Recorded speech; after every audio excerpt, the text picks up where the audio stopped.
Welcome everybody to another Jump Music Initiative podcast, and today's a special one, especially for me.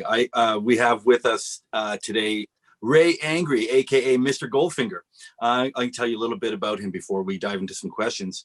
Ray Angry is a Grammy-nominated pianist, keyboardist, composer, producer, arranger, and all-around coveted sideman who's worked with some of the biggest names in music, literally. Some of those names include such artists as Jeff Beck, Wynton, Marsalis, Mark Ronson, Sting, Esperanza, Spalding, Mick, Jagger, Dave Stewart, Queen Latifah, D'Angelo, Lauryn Hill, Christina Aguilera. I could go on and on, but of course, my favorite, the legendary Roots crew as well. And after years of service, Ray's recently recorded and released a long-awaited first album as a leader called Ray Angry One. He's here to chat with us today and share some of his wisdom. Welcome, Mr. Goldfinger. How are you today? I'm excellent. It's a pleasure to be here. Thank you for having me. It's really an honor. Absolutely. Well, I won't gush too much. Let's just dive right in. Can you take us maybe back? Let's go back to the beginning, if you wouldn't mind. Can you give us an overview of how you got started in the music industry? Maybe just a little bit of how you grew up and just got into music in general. So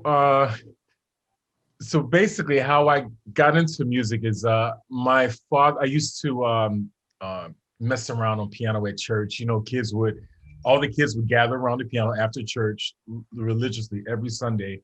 And, you know, and they would play.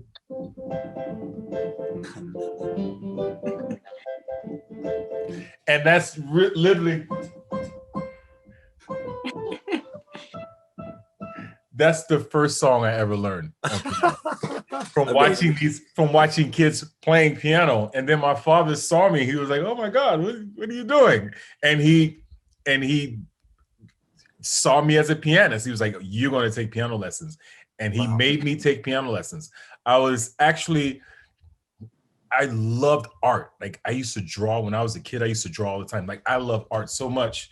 I used to love art more than I love music. So my father was like, "You're not going to be an artist. You're going to be a musician." And I was like, oh, I was crying. I was like, "I don't want to be a musician." I was so heartbroken. But he was right, you know, he was right. And so I started playing piano at a very young age. I started taking lessons with a piano teacher that lived in our neighborhood. Her name was Sharon Berry. She was a member of our church organization. And I was taking lessons from her. And I was playing in church growing up, just sort of like, I was learning how to read music, but also I was learning to play by ear, you know. And then I got into arts programs. I was in New World, Norland Middle School, North Center for the Arts, where I was studying.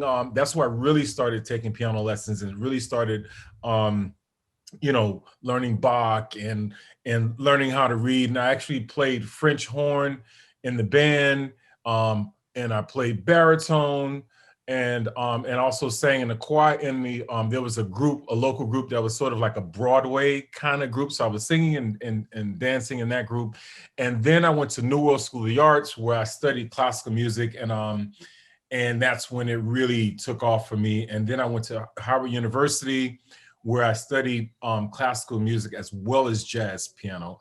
And during all of that, during that whole period, I was literally in school, but then I was also being influenced by gospel musicians, jazz musicians that I would meet when I was at Howard. I think when I was at Howard, I was like the only kid that was going to the jazz clubs like late at night. And, you know, because I couldn't do that in Miami because my parents wouldn't allow me to be at jazz clubs. So I would go to these jazz clubs and I would, you know, meet Wynton Marsalis, and I would meet these different people. And I was a student at Howard, and they just really, you know, say, "Hey man, you want to do this? Here's what you got to do. You know, you got to practice. You got to, you know, work on your reading, work on your business." You know, so I, you know, took all this in, and then I moved to New York, and started working in the record industry, and then I started making records. And the first album that I played on was Joss Stone, and I was with Joss Stone, Nile Rodgers, Cindy Blackman, Jack Daly. So and Betty Wright. And yeah, so anyway, so that's an overview of my journey, so to speak. You know, so I've been in so many different genres throughout my whole life, you know, and so now I'm at the point now where I'm like, you know, melting them all together, because it's interesting, because now everyone is interested in playing classical music and playing jazz and playing hip hop and making beats. So it's sort of like everyone's doing everything now. So I've always been into that, you know. I hope that makes sense. It absolutely makes sense. Thank you very much for that. So if you were looking back on your career now and how you started, do you think your idea of what success means has changed? And I guess along with that is, what do you think success should mean to a young artist these days? I think success for me is setting a goal and not straying from that vision, and really believing that you can do something and seeing it through, you know, and it's really, I used to think of it like, oh, you make money and you do this, and that is success. And that's actually, that's a small portion of it, you know? And I think for me, success is, you know, if I'm learning a Bach prelude, and it's, you know, and I'm like, oh my God, I'm fighting through it, and I actually finish it and I learn it, and I'm like, and process it in a way that when I play it, people feel moved by it as if I wrote it. To me, that's success. And also being able to collaborate with different people, like collaborating with your heroes and finding ways to communicate with someone else an idea about music and putting that out into the world. To me, that's successful. Like the fact that I can be in a room with Questlove and him say, hey man, we got this, we need some interludes for the Roots album, you know, okay, Steve, give me 90 BPMs. I'm like, what are we doing? You know, and it's sort of like, okay, let's go. And that's literally what happens to me every time I work with him. He's like, all right, he's like, come on, man, let's go. And I'm gonna show you this thing that I played. Okay.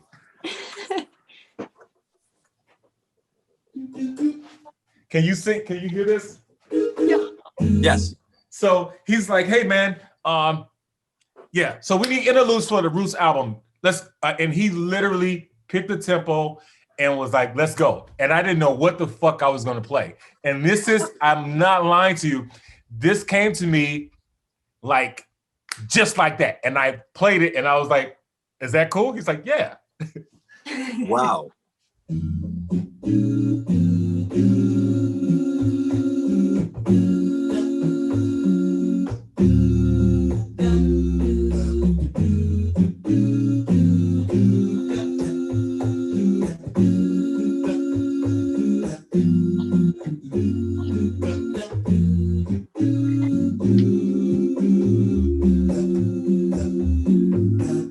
Anyway, that's the first thing I played. And that was the first, that's from How I Got Over by the Roots. Yeah. And then, you know who sampled that song? Kendrick Lamar. Wow. And you know how I found out Kendrick Lamar sampled the song? My friend Amanda Seals. Amanda Seals just sent me a text one day, and we hadn't really worked together, but we were like kind of starting to work together and develop a friendship. She was like, did you know this song that Kendrick sampled your song? And I was like, I didn't know. And I told Amir, he didn't know. You know? And to me, you know, or even like I'm in college in my dorm room listening to Brown Sugar, listening to Voodoo, like, oh my God, like how the fuck are they doing this? Like, what's that chord? What's that? How are they melting all these rhythms together? What is this? You know? Yeah. And then being on tour with D'Angelo and like, you know, him saying, yo, man, yo, Ray, yo, can you do something like, there was a famous arranger that used to work with Prince, and he and I were huge fans of him. oh man, his name is escaping me.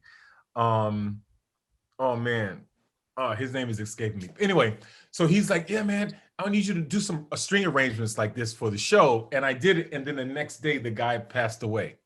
So I had the arranger. I can't remember his name. Amir would kill me for forgetting his name.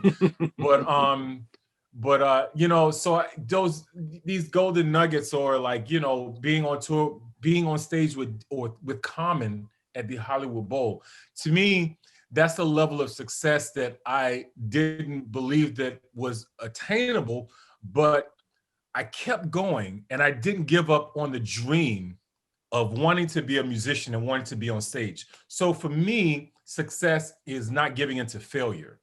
Mm. You know what I'm saying? Because I think throughout my whole life, I sort of battled with, am I good enough? Nah.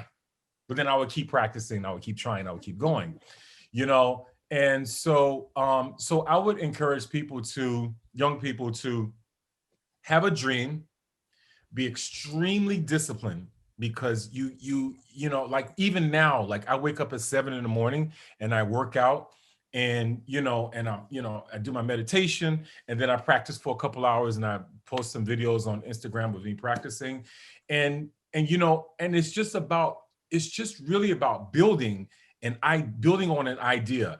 And it's really like building a house. It's brick by brick. Like a house doesn't just appear.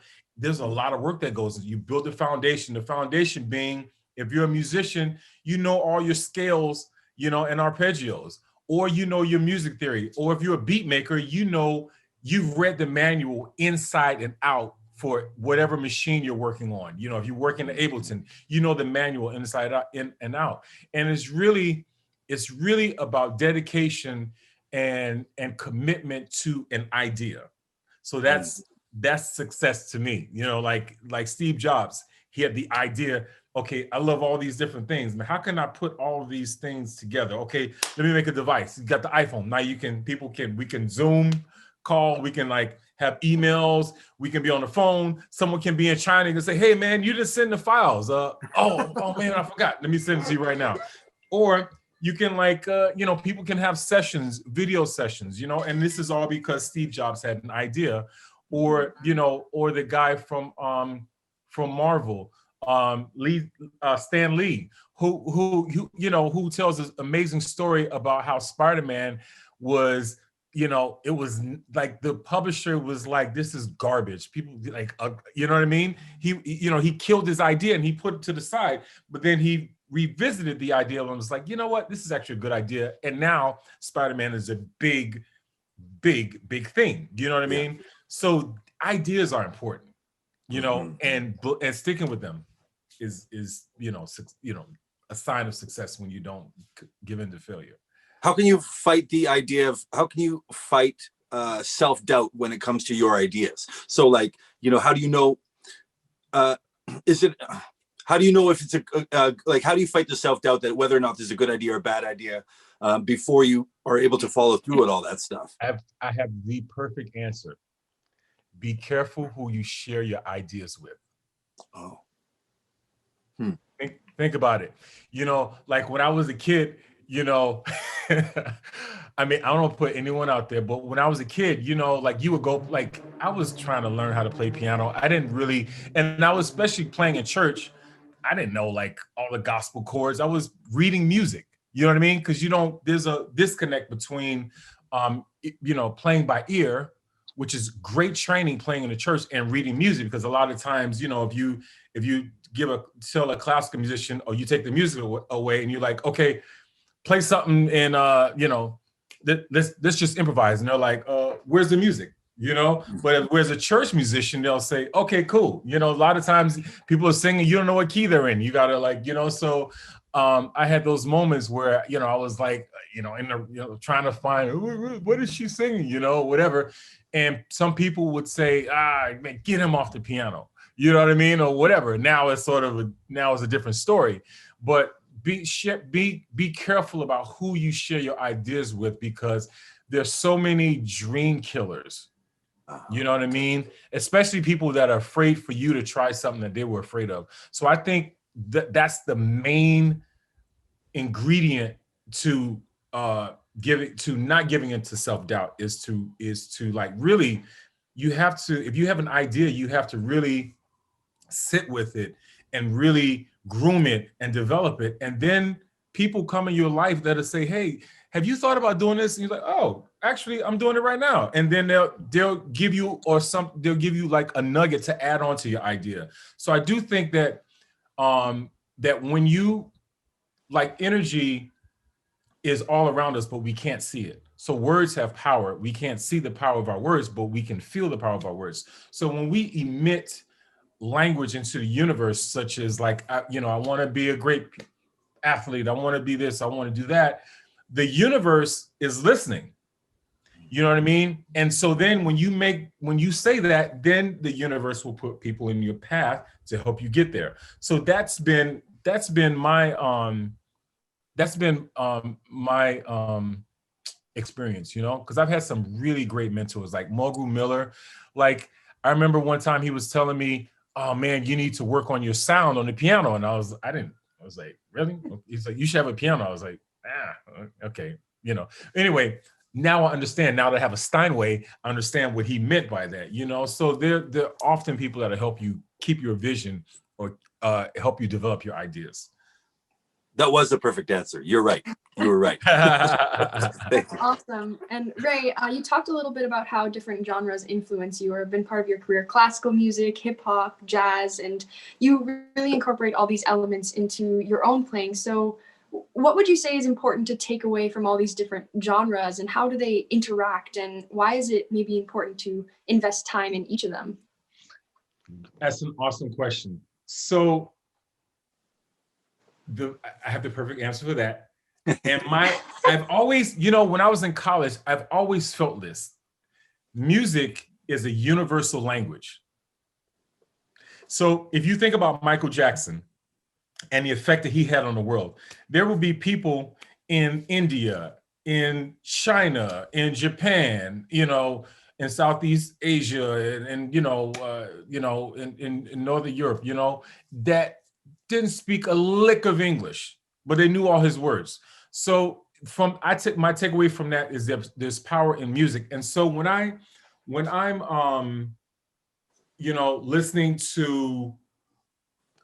listening to Bach,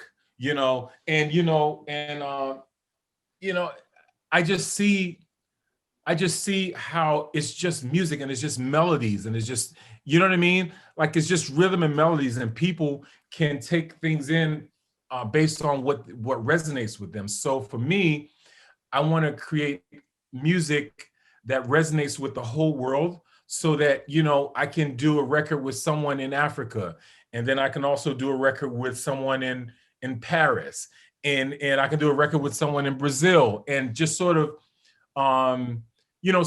bring the world together through music. That's been my goal. And that's why I love classical music, because there are people that love hip hop, but they don't listen to classical music, But I had some friends recently who were like, man, I don't like classical music, but man, I heard you play it. I think that's kind of cool, man, So those little small victories to me help me to realize that, okay, music it's not that complicated, and it's all good. It's like, it's almost like food. You don't eat the same meal every day, Some days you might have chicken, some days you might have steak, some days you might feel like, I think I want to be a vegan. So to me, that's like music, Mm-hmm. There's a time and place for everything. Yeah, for sure. Yeah. And also, I wanted to ask you a little bit. You've done work as a leader on your own projects, but also collaborating with other people on their project. So I kind of want to know, like, what are the difference between those roles for you? And when you go to collaborate with someone else, how do you make sure you like fulfill their vision, but at the same time stay true to your own artistry? That's such an amazing question. I'm actually trying to figure that out right now. Or I'm trying to figure out like how to really maximize the idea of collaborating. So for me, music is a service job. I'm creating a service. So when I collaborate with different people, I don't look at it like is my thing. It's sort of like, okay, cool. What are we doing? Okay, cool. And so you're listening and you try to meet someone where they are, you know what I mean? As opposed to being like, when you're a leader, you're sort of like my way or the highway. Whereas, and some people are like that. But for me, when I collaborate with people, like, even if I'm like, if there's a random person who's an opera singer, like I recently collaborated with with this woman named Madeline, who's an opera singer. And she was complaining about like, people don't really get what I'm trying to do because she sings opera. You know what I mean? So if you're a hip hop guy, you don't really know Stravinsky, or you don't know, you can sample it, but you don't really know. But anyway, so I think knowing that you're creating a service when you're as a musician, as an artist, you're creating a service. So I think having that mindset is important when you're collaborating with people, because then you're serving each other and you're able to, agree on an idea. I hope that answers your question.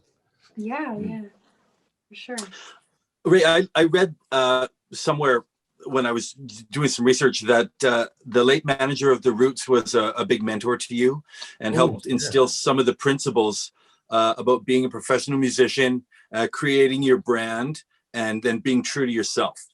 Can you elaborate on some of these qualities and maybe how you developed your own brand as a musician and artist?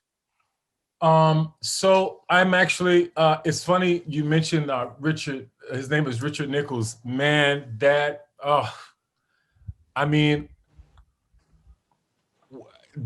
not enough time to talk about what a brilliant man this guy was. I mean, he was sick in the hospital getting treatment, and I was, producing a couple songs on the Roots last album that he worked on was and You Shot Your Cousin.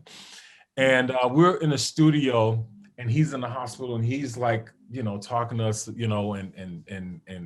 giving us an okay about what we're doing or whatever. But I think it was so important for me to meet him because he basically instilled in me the idea of being true to yourself. And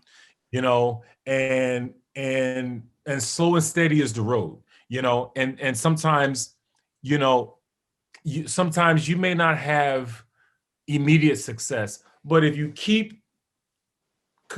stay committed to what you believe in, then everything, the world will somehow follow, I mean, look at the Roots. If you look at their history, I mean, they started playing in the streets of Philadelphia, but think about how consistent they were with their music. Constantly, they'll just keep pounding the pavement, brick by brick, brick by brick by brick, and now you have them on the Tonight Show. So for me, that's the most important quality that I learned from Richard, is like just being committed, staying true to yourself, and being honest with who you are as an artist and as a person.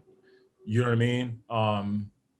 Yeah, I think that's. So if you have, you have your brand and you have your idea and your vision, in the industry, it's important to be a businessman as well as an artist. How do you balance the two? And how do you maintain your artistic integrity while still conducting business as you need to? That's so funny because I'm actually in the process of figuring that out because because of COVID, I was forced to develop my brand. Like I was forced to like, okay, what do you have to say as an artist? Because I had, the luxury of just being like the guy call Ray. You know what I mean? Like I was getting like, you have no idea. Like one day, it was New Year's Eve, and I got a call to go to Vegas to work with Dr. Dre.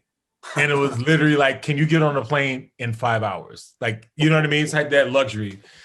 And so now because of COVID, it forced me to really think about my brand. So now, so to sort of understand my artistry and my business and how they intertwine, because at the end of the day, it's the music business, and the two have to agree in order for you to be a successful artist. So for me, that means, which resonates to me, starting a record label. So I'm starting a record label, and it's called Mr. Goldfinger Music Group.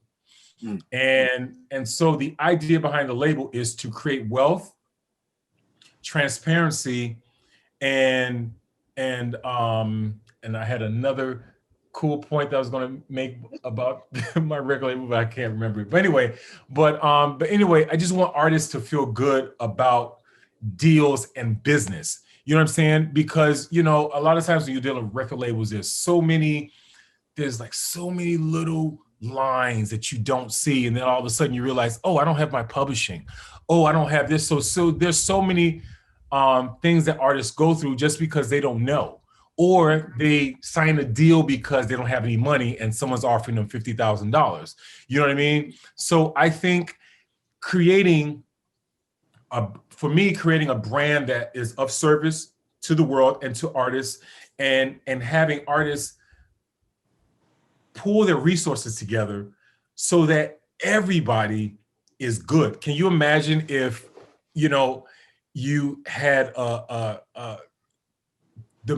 first of all, the music of the sound of the music would change, because then you won't have people chasing each other. Then everyone would sort of feel like, you know, an individual. That's what I want to create. I want to create, you know, a brand that allows artists to feel like, you know what, actually, I feel like singing about this, or this is really how I'm feeling, as opposed to them being like set up with different songwriters, and those songwriters sort of creating the artists, because that's what we have now, is we have artists that are being created. So, you know, you don't have to be a great singer.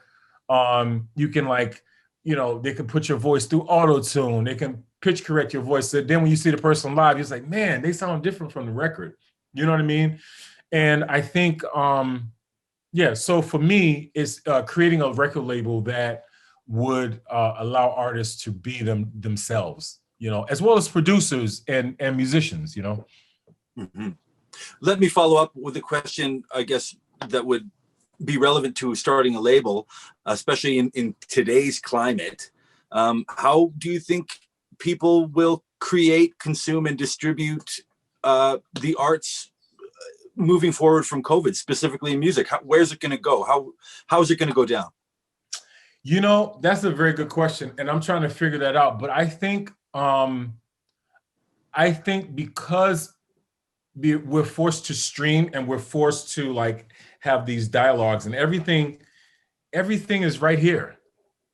You know what I mean? So this is how, you know, it's like, it's a click and it's a send, you know. And I think, check out this new record, you know what I mean? You don't have to, like, go through, you don't really have to go through the majors these days, because you can actually, I mean, look at Chance the Rapper. He really, it was a grassroots effort, and he really became successful just from word of mouth, and also using the artists who he was collaborating, like Snoop Dogg, using their resources and using their fans, and then now he's creating more fans. And so I think when people collaborate and pool their resources together, it's going to allow people access to artists in ways that they haven't been. They'll see them in the studio. They'll see them making the record. You know, I think it's important for people to see, okay, who's actually working in the studio, as opposed to one person being like, oh, I'm the top dog, and then they didn't do shit.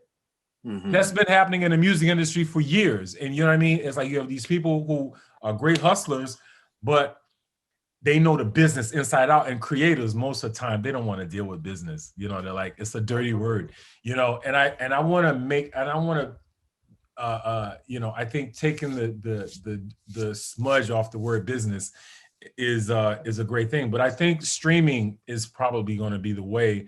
And of course, I mean, maybe it's creating another musical app where artists have access directly to the consumer, as opposed to like Tidal and Spotify.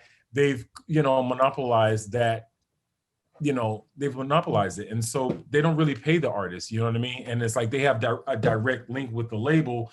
And so there's that disconnect. So I think streaming is the way, but there's got to be some application that's created so that going forward, if you're releasing a record, people can pull up your app, because it was not easy to make an app. But once you make an app that's easy to use, people can did. At first people were like, oh, now Tidal is like kind of cool. It's a cool idea. But I think it's gonna go a step further because music has to change, and also we have to change the way we think about distributing music. So I don't know. I don't know.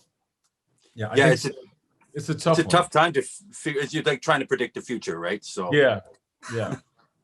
So George and I are also starting this new segment, Desert Island Essential Albums. So could you maybe tell us, if you were stranded on a desert island, what would be your 5 totally essential albums that helped, I guess, shape you as a musician, or you would recommend to young artists to study and own? J Dilla, Donuts. Bjork, Vespertine. Prince, 1999. Oh man, this is hard. Duke Ellington, Nutcracker, and Take 6, their first album. Oh, wow. Interesting answers. Very cool. I got some listening to do.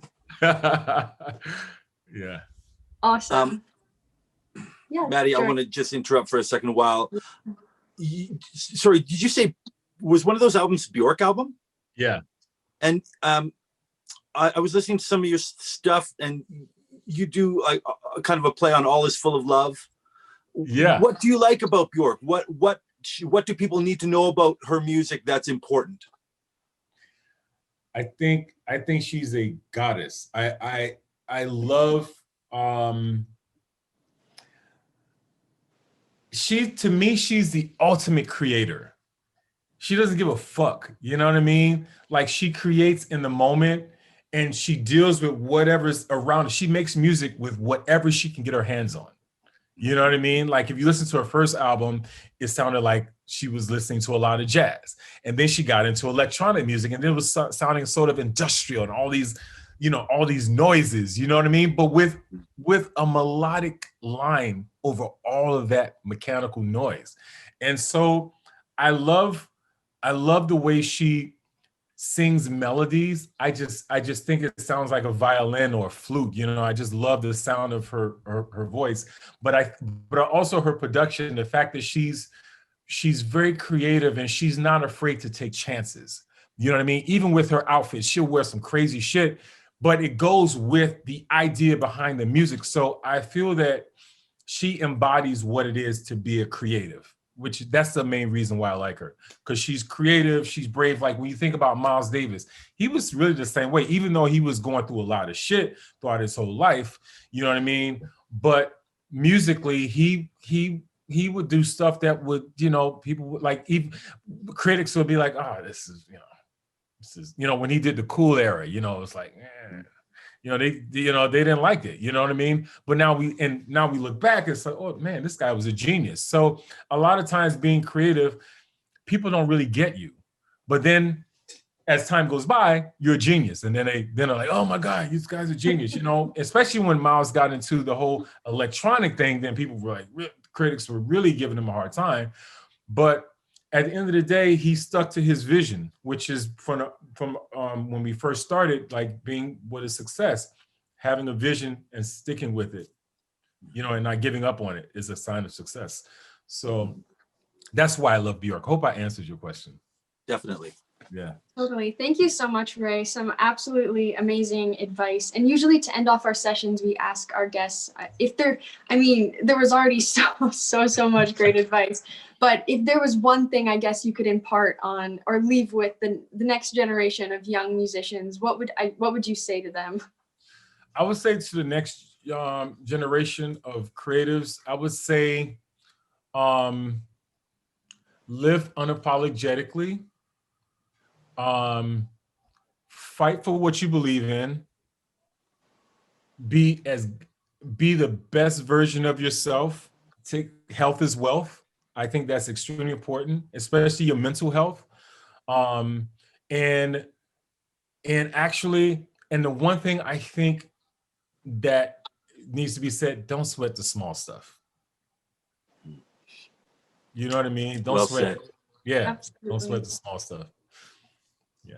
Wow. Thank you so much, Ray, for being here. We really, really appreciate your time and such a wonderful conversation. So much great advice. Thank you.